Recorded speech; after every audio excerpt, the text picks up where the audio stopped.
The New York Mets offense is alive and well, but could they do enough to take down the Phillies again? This is MLB Game Night. When that final out is made, you know it's time for Locked On MLB Game Night. All the post-game reactions to every game across the league, every single night, with insights only the hosts at Locked On can provide. Prepare to experience game day reactions like never before. Only on Locked On MLB Game Night. Your team every day. And welcome back into MLB Game Night. Every game, every night. I am one of your hosts of MLB Game Night, JD Hafron from Locked On Cardinals. Joining me, my brother from another mother, Jon Frisch, one half of Locked On Angels, and diehard Swiftie, who is holding out hope that he'll actually get invited to the wedding of the century between Taylor and Travis. The big news today, my goodness, the world stopped for them. Oh, it wasn't Travis d'Arnaud and Taylor Ward. That's not who they were talking about. That is not, although they are a cute couple as well. That is not who we are talking about. The world stopped, but not the baseball world, John. The baseball world continued to roll on. We had a few walk-off winners tonight. Some exciting games. The AL East race is getting much tighter, and a record-setting blast for the Detroit Tigers, but was it enough to take down the A's? Today's show is brought to you by Gametime. Download the Gametime app, create an account, use code LOCKEDONMLB for $20 off your first purchase. Now, we're going to start in the NL East because this Phillies-Mets series, it's one of the biggest series in baseball right now, and it had a much more exciting game than last night's game. On Monday, it was a blowout win for the Mets, not all that exciting. This one was much better. We got Ryan Finkelstein from Locked On Mets with all of the drama from Citi Field. This was a fun one to watch.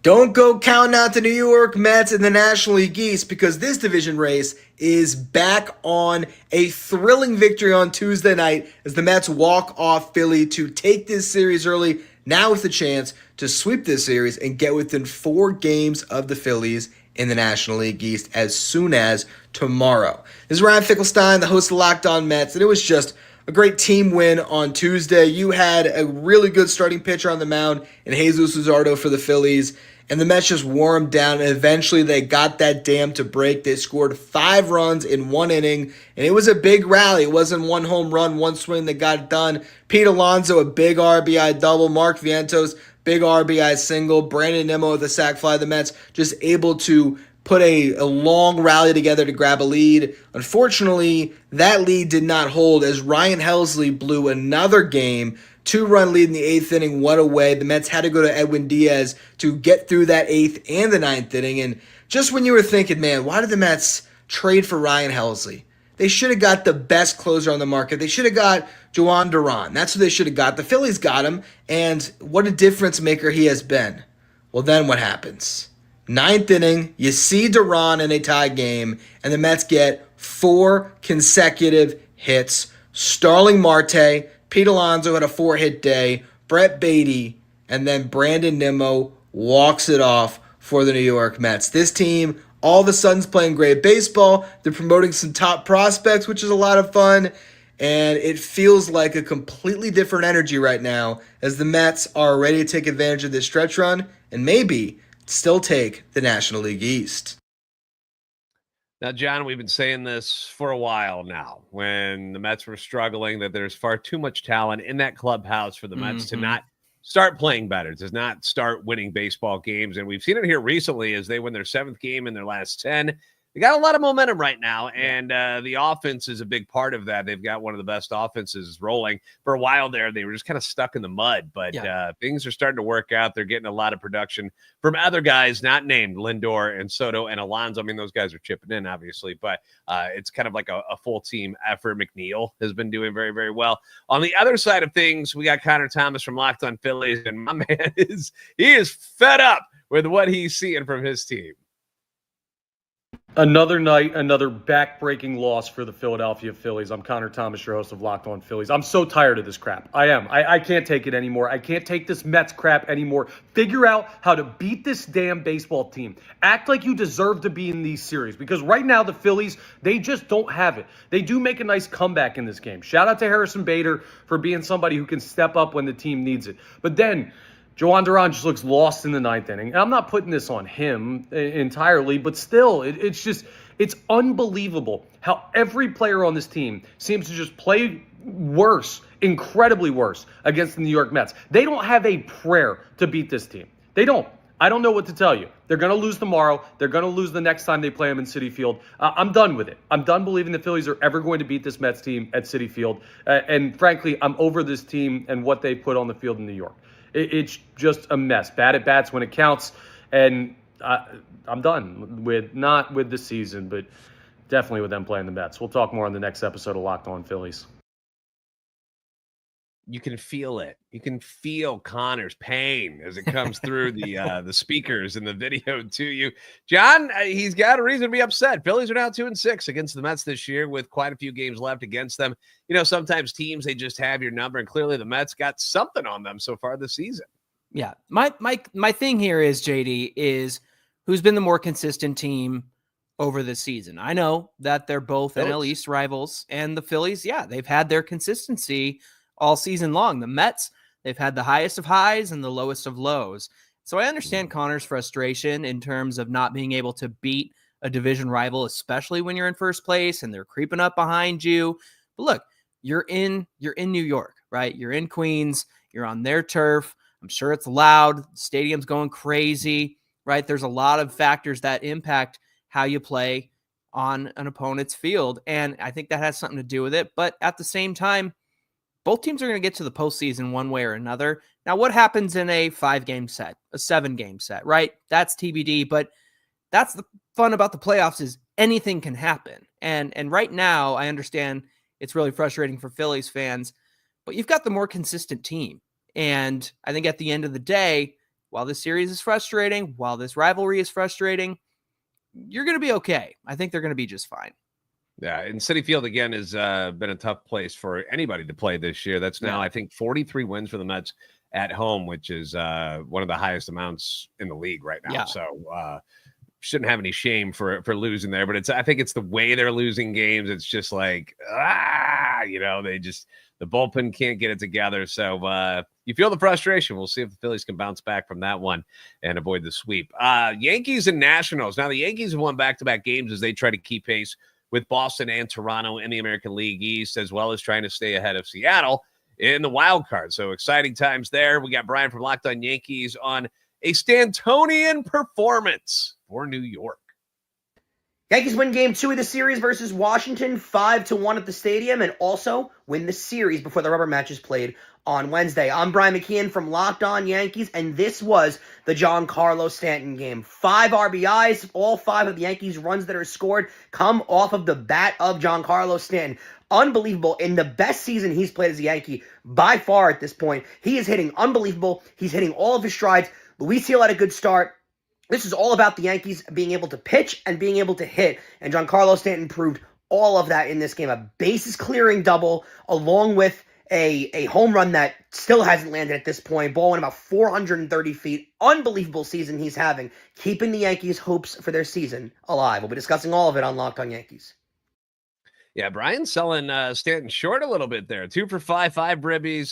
The bases clearing double was almost a grand slam, hit off the top of the wall. Apparently would have been a home run in 20 other ballparks. And then that 2-run homer you spoke of, gone in all of them. 451 feet is what StatCast estimated this one at, off the bat at 113 miles per hour. I mean, this is an impressive night for an impressive player who, when healthy, is as dangerous as they come in Major League Baseball. He did mention Luis Gil pitching well, 5 innings, 1 run, 5 Ks. He did have 4 walks, John. The walks continue to be an issue for Luis, but they're sure glad they got this dude back in their rotation, don't they? Yeah, when you talk about walks with Luis Gil, he's got swing and miss stuff, JD. He demonstrated that all last year up until he got hurt. And I think the walks tend to happen sometimes with guys who generate whiffs like that. He's got a 31% whiff rate on his slider last year. And in the month that he's been back, he's been doing that again on the slider. And especially when it is a slider, ideally it's starting in the zone and then falling out of the zone. And if guys are laying off of it and letting it just fall out, then that's going to be a walk problem. And look, there's a book out on him now. He's got a year's worth of starts, and guys are going to know what to look for. So if they're sitting on that slider, they're going to let it fall out of the zone. But also, he's striking them out pretty great with that slider. Again, 31% whiff rate on that pitch this year. Yeah, it just tells me that they're reading that slider much better this year than last year, which, like you said, now that they got tape on them, they can kind of, see what's coming a little bit better now than going up against him for the first time last year. So the Yanks did take care of business, but how would the Red Sox handle facing a guy who actually hadn't been on a major league mound since June of last year? You'll find out next on MLB Game Night.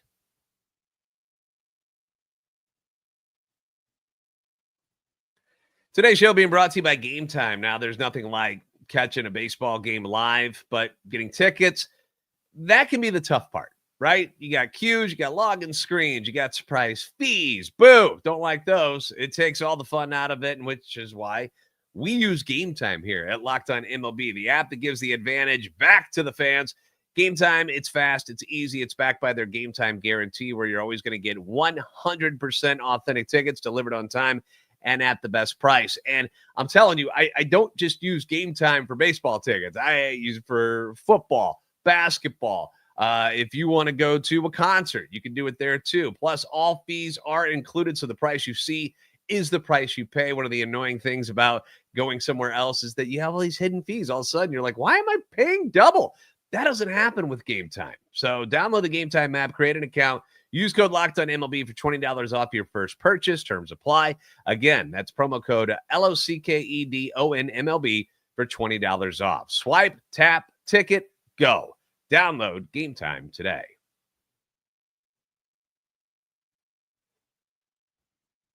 Today's show also being brought to you by FanDuel. The NFL season, it's almost here, you guys. We're coming up on September the 4th real quick. And FanDuel is making sure you're ready for kickoff with a can't-miss offer right now. New customers can bet just $5. That's right, just $5. And if your bet wins, you'll get $300 in bonus bets to use across the app. I'm not a great mathematician, but 5 for 300, I feel like that works in your favor. Using FanDuel fits however you like to bet. You can go player props if you want, building a same-game parlay, which is a whole lot of fun, or even jumping in live as the action unfolds. It makes every game that much more exciting, whether you're watching your team or just keeping an eye out on what your fantasy lineup is doing in games. And it's quick, it's easy, and the best way to add a little more energy to your Sundays. So are you ready to play? That is the question. If so, download the FanDuel app now by visiting FanDuel.com to get started. That's FanDuel.com to place your first $5 bet.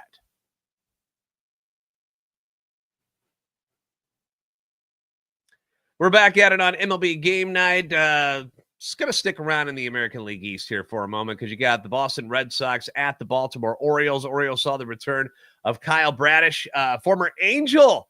Great, John, who was traded away for, I didn't know this nickname, but apparently it's in the notes, Barfin Dylan Bundy. What's that all about? Barfin Bundy threw up at Yankee Stadium on a hot July day. He threw up on the mound. And unfortunately, we never got to see Bradish in the majors as an Angel. He got traded by old Billy Epler for Dylan Bundy, unfortunately.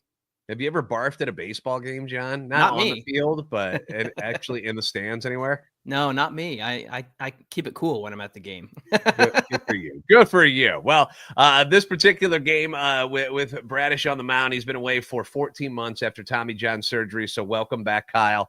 It was his first start since June 14th of 2024. How would he fare against this Boston Red Sox team, which has been playing quite well?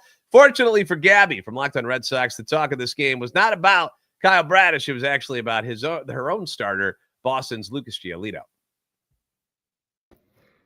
Lucas Giolito is one of the most important pieces to this Boston Red Sox team.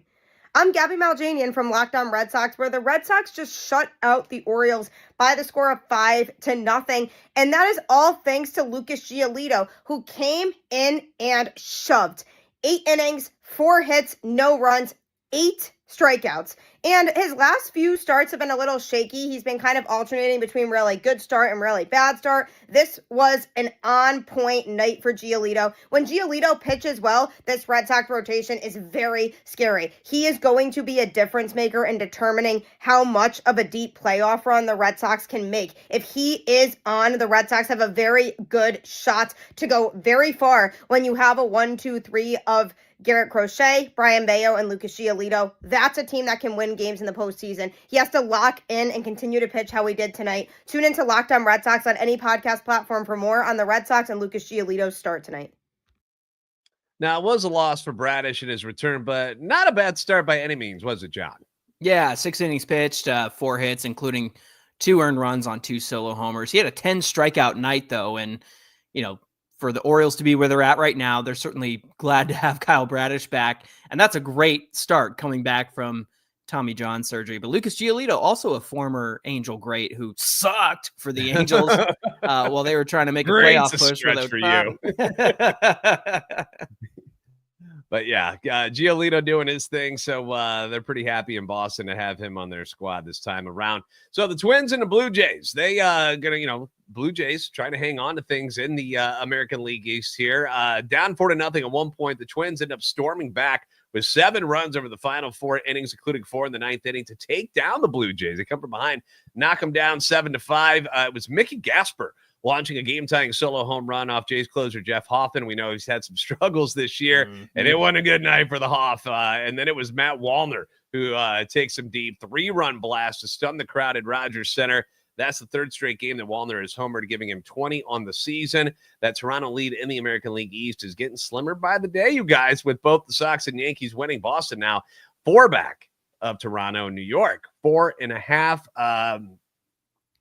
You got something you want to point out, John, because you want to take credit for a certain somebody's stellar performance. I just want to point out Luke Keeschel had a 2-run home run in this game, and so far this season, he's hitting .341, .434 on base, of .527 slugging, 11 extra base hits, 17 RBIs, and a .961 OPS. He's 23, JD, and if you remember a few weeks ago, I said, hey, everyone, pick him up in fantasy because he's going to help you down the stretch, and looks like John was right again.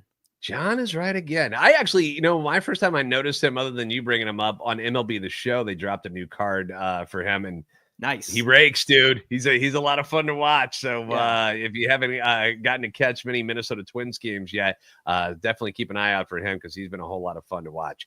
Padres and the Mariners, another fun series that's taking place right now. They had a slugfest on Monday night in Seattle, which, doesn't normally happen at T-Mobile Park. It's more geared towards pitchers pitching well there. But Cal Raleigh and the Mariners were able to take that 9-6 in the opener of the series. This time around, you do have Dylan Cease. You got Luis Castillo, took the ball for their respective teams. So you'd expect some lower offensive numbers, right? Fair, right? Wrong. Padres put up 5 in the first on Castillo with 2 outs thanks to a Ramon Laureano grand slam, his 21st home run, not grand slam, of the season. 6th in 24 games since joining the Padres.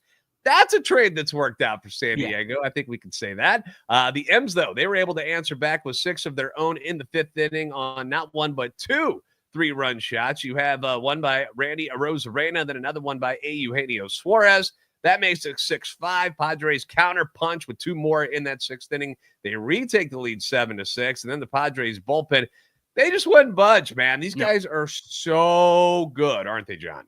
Yeah, Adrian Morejon strikes out the side in the 6th. Mason Miller follows him up. Jeremiah Estrada. And then Robert Suarez finished out the game in the 9th. All-star. Yeah, exactly. Listen to this. 4 innings pitched combined, just 2 hits, no runs surrendered, 1 walk, and 6 strikeouts. Suarez had to take on Arozarena, Raleigh, and Julio Rodriguez in that 9th inning, and he made it a 1-2-3 inning and got the save. Padres take this one 7-6. Yeah, when we were talking a few weeks ago about teams that we didn't necessarily trust, one of them that I was worried about was the Padres just because of what they had in their starting rotation. The bullpen obviously is like God tier right now, and it's getting to those guys was the thing that I was worried about, but so far, San Diego has been able to stay the course, and they continue to fight for that top spot in the NL West. along with the Dodgers. Now, coming up, there's a team that has completely pulled away from everybody in the National League, definitely in the NL Central, the Milwaukee Brewers. They joined the walk-off parade on Tuesday night. We'll talk about it next on MLB Game Night.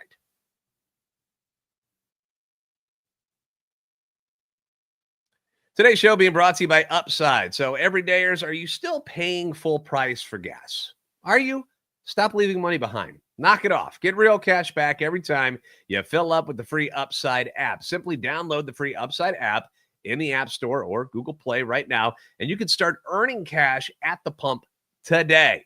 You use our limited time promo code, which is SEASON, SEASON, and get an extra 25 cents back per gallon on your first fill up. You can make up to $300 a year just from buying the gas that you already need. It's not like we're asking you to go get something you don't need. Real people are getting paid just to make their daily commutes. And you can do it too. It's very simple. Plus, you can cash out anytime to your bank account. You can do it to PayPal or an e-gift card for Amazon and other brands. Don't let this offer drive on by. Download the free Upside app now using our limited time promo code, which is SEASON. Once again, for a limited time, 25 cents per gallon bonus. That's promo code SEASON.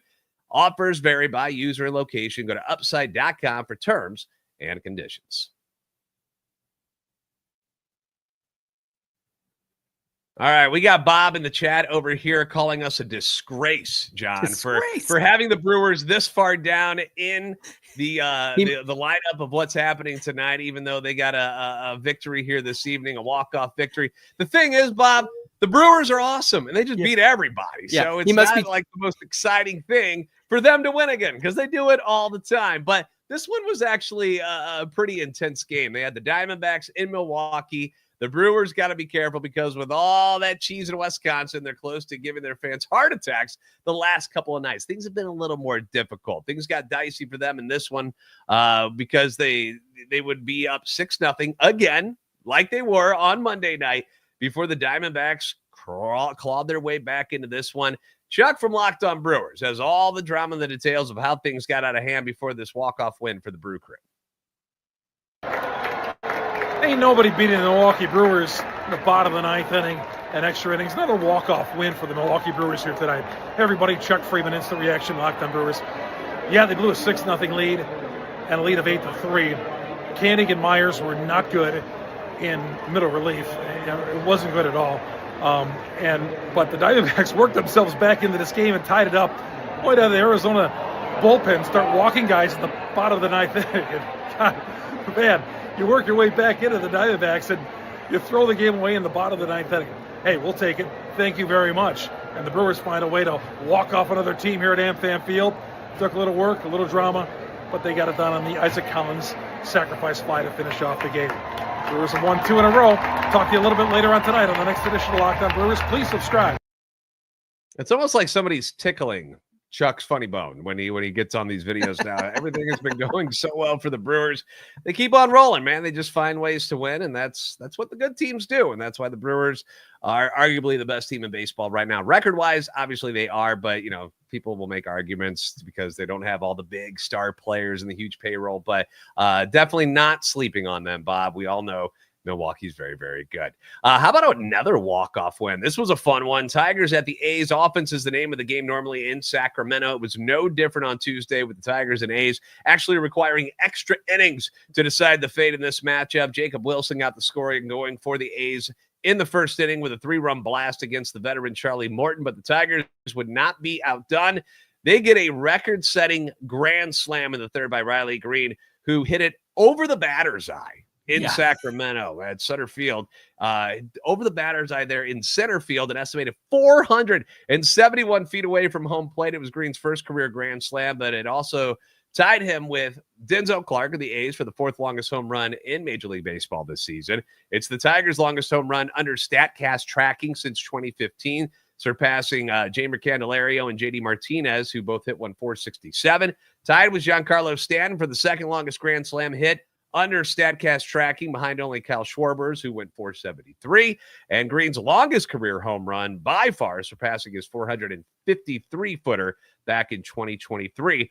But it didn't win them the game, John. There was still plenty of baseball to go. A's would retake the lead in the bottom half, but the Tigers tied again in the top of the fifth on a solo home run by Colt Keith. It was his 12th. On to extra innings they go. Tigers get one in the top of the 10th inning, but the A's, they get an RBI single by Tyler Soderstrom and then get the walk win to take this one by a score of 7-6. That's right. They ended up getting the bases loaded, take a walk. Shea Bangaliers goes 3 for 5, 2 runs scored again. Jacob Wilson, 4 RBIs. Since July 24th, talking about sleeping on somebody. Since July 24th, the A's have the best record in the American League at 20-10. Who saw that coming, John? Anybody? Yeah, they're going to be a problem next year for sure, especially with the way that ball flies around the yard. Maybe it took some time for them to settle in, but yeah, this offense is just electric. And so for them to come out of the gate next year, I think that could be a real problem, especially in the American League West, which they're also going to play some games in Vegas at their AAA stadium next year, according to the schedule. So that should be entertaining as well.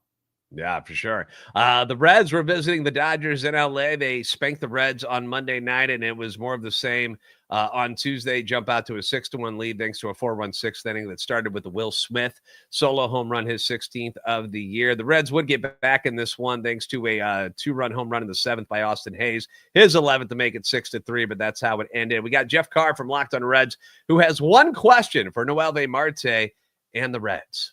Why? Can a bunt affect the outcome of a game? Just ask the Cincinnati Reds on Tuesday night, because it did. Very negatively. Noelvi Marte in the 6th inning with runners on first and second, nobody out. Noelvi Marte is probably the hottest hitter in the Reds lineup right now. He tries to lay down a bunt. And by lay down, I mean he popped it up to the pitcher, who caught it and threw it to second and got a double play. At this point in the game, the score was 2-1. The Reds really had a shot to get a tie. The Dodgers had pulled Clayton Kershaw. They brought in this relief pitcher who gave up 2 very nicely hit singles by Matt McClain and Spencer Steer. Swing away. Never bunt. The Reds lost that game in the 6th because then in the bottom of the 6th, they gave up 4 runs. Immediately off the bat of Will Smith was a solo home run, and then some really, really bad defense by Noelvi Marte in center field, which, look, he needs to catch the ball, yes, but he's not a center fielder.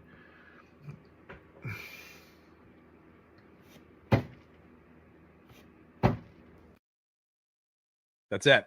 He's got nothing else to say about it. Got nothing. Dodgers win at 6-3. Clayton Kershaw, another good outing for the future Hall of Famer. 5 innings, 1 run, 2 hits, 6 Ks. Dodgers take this one 6-3. Angels and Rangers. John, the floor is yours. Take it away. Yeah, bad news for the Rangers before this one started. Nate Eovaldi's season is coming to an end with a rotator cuff strain, and he's been awesome for the Rangers this year. 11-3 in 22 starts, 130 innings, a 1.73 ERA, 129 strikeouts, an ERA plus of 214. JD, that means he's 114% better than the league average pitcher. That's a big loss for the Rangers. They're trying to stick around the wild card, and they're missing Marcus Semien, Evan Carter, Jake Berger, Sam Haggerty. They just lost John Gray. They let him go. Now, I got a question for you, JD. Would you rather face Patrick Corbin or Jacob deGrom? What say you? Patrick Corbin, for sure. He was one of the more hittable pitchers in all of baseball while he was with the Nationals. So deGrom has a 5.87 ERA against the Angels this year, and Patrick Corbin has a 1.93 ERA against the Angels this year. Make it make sense. And you guys are upside down. That's weird. He was awesome in this one. 8 innings pitched, 3 hits, 1 walk, 8 strikeouts. Meanwhile, Yusei Kikuchi had his worst start after having his best start last week. Just 4 innings pitched, 4 hits, 6 earned runs, and 2 home runs given up. In the 9th inning, the Angels tried to make it interesting. I thought with all the comebacks that have gone on tonight around MLB that they could do it too, but they didn't. Zach Neto and Joe Adell hit home runs in the 9th. That's Adell's 30th on the 30th home run on the year, by the way. So those Joe Adell stocks are on the rise, my friends. Keep an eye out for him. Zach Neto matches his home run total from last year with plenty of runway to go for him to beat that this year. All right. Well, Pirates and Cardinals were in St. Louis, and the Pirates jump all over Cardinals starter Andre Palante in the first inning. They score 4 runs before even making an out. So that's really fun how to start a game when you're rooting for the other team. Sac fly made it 5-0, and then that was the first out of the inning. Cardinals in a 5-0 hole before they even get a chance to swing the bats. It was 7-0 after the second inning. It just set the tone for this one. Pirates go on to win it by a score of 8-3. The Cardinals are 3-12 in Andre Palante's last 15 starts, and he is 1-8 with an 8.27 ERA and 7 home runs against in his last 9 starts. He doesn't belong in the rotation anymore. Please, for the love of God, find somebody else who could throw a baseball. Moving on to the Rays and the Guardians. The Cleveland Guardians hadn't scored a run since the 8th inning against the Rangers on August 22nd. What day is this? That was last Friday, John. What is happening here? My goodness. They suffered 3 straight shutout losses, including last night's 9-0 loss to the Rays. Could they flip the script on Tuesday? Let's find out from Justin Latta from Locked On Guardians. Parker Messick wasn't even born yet when the Tampa Bay Rays and the Arizona Diamondbacks became official Major League Baseball teams, but that hasn't stopped him from dominating those 2 teams in his first 2 career starts. What's up, Justin Latta from Locked On Guardians? You'll notice I'm finally in a good mood because the Guardians won, and they finally scored some runs, because you have to do that to win games. I don't know if you knew that. I'm not sure the Guardians knew that.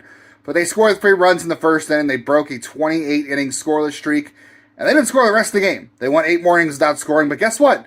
They didn't allow Tampa Bay to score any runs. When you do that, you win games, because Parker Messick was awesome. 7 innings, 6 strikeouts, no runs, no walks. Continues to be an attack dog on the mound. Just continues to pound the zone, get some swings and misses, not afraid to pitch, not afraid to get some ground ball outs. Really dominated that lineup. So he's dominated both the expansion franchises. He'll probably have to wait a few more years before he gets to do that again with another expansion team. But the Guardians, they break a 6-game losing streak. Parker Messick gets his first career win. And we've got some other news going on around the team, too. Another end of an era. We'll talk about all that on the next Locked On Guardians. Be there. All right, Guardians take that one by a score of 3-0. Braves and Marlins. The Braves scored an Ed Rooney special 9 times. 9 times? Yes, in the top of the 9th to blow things open and win this one over the Marlins by a score of 11-2. Double walk, double, single, walk, single, and a 3-run homer by Ozzie Albies, his second long fly of the game. Bam, 11-2. Rookie Houston Waldrop, your boy, by the way. 5 1/3, 1 run, 8 hits, wraps up the month for the Braves with an ERA of 0.90. His August mark, just the 8th time that a Braves pitcher has constructed a sub-1 ERA while throwing at least 30 innings in any month since 2000. Been a rough year for the Braves, but Waldrop has clearly been a bright spot for them, hasn't he? Yeah, he's going to face the Phillies, I think, this weekend, or at least he's lined up to. So that'll be his first real true test, I think, JD. All right. Royals at the White Sox. The White Sox blank Kansas City on Monday with a strong 7-0 victory. And it looked like they were going to do that again, getting out to an early 1-0 lead in the second, 4-0 lead in the sixth, but it didn't end that way as the Royals end up taking this one by a score of 5-4. Yordan Alvarez back in the lineup for the Astros. Rockies at Astros. He returns after being out since May with all of those issues with his hand, but the Rockies were not impressed. Decided to spoil the party for Yordan Alvarez by beating Houston and their all-star Hunter Brown by a score of 6-1. Brown goes 6 2/3, 6 runs against. Only 2 of them are earned, 7 Ks. Alvarez 0 for 2 with 2 walks in his return. Finally, wrapping things up with the Cubs at the Giants. How did things go in San Francisco, John? Yeah, the Cubs are coming off a weekend sweep of my Angels in Anaheim, and Kyle Tucker's offense was Frankensteined to life over the weekend. He's an angel killer going back to his days with the Astros. He did it again over the weekend, but Justin Verlander had something to say about the Cubs offense coming back to life. He picked up his first win at home this year, where he's gone 0-6 before tonight's game. But JD, as you said before the show started, Justin Verlander always wins at home because he gets to go home to Kate Upton. He's got a model at home waiting for him, so he's always winning at home, brother. He held the Cubs to 2 runs over 6 innings. He struck out 5, walked 2. Cubs did go up 2-1 in the 5th, gave it right back to the Giants. Pair of RBIs from Elliot Ramos and Rafi Devers. Chapman extends the Giants' lead with a 2-run homer off Matthew Boyd. Boyd came into this one having won 3 straight of it and 8 of his last 10, but he'd take the L in this one. Kyle Tucker, by the way, just 1 for 4 with 2 strikeouts. Turns out he's only a angel killer, not a giant killer. Yeah, things have not gone well for Kyle Tucker over the last couple of months, so they're going to need him to turn things around if the Cubs are going to, continue to be a part of this NL wildcard race. All right, that's going to wrap things up for MLB Game Night. Thank you for joining us for this episode. Don't forget to like, share, subscribe. We hope you guys will come back and visit us next time on MLB Game Night. Every game, every night.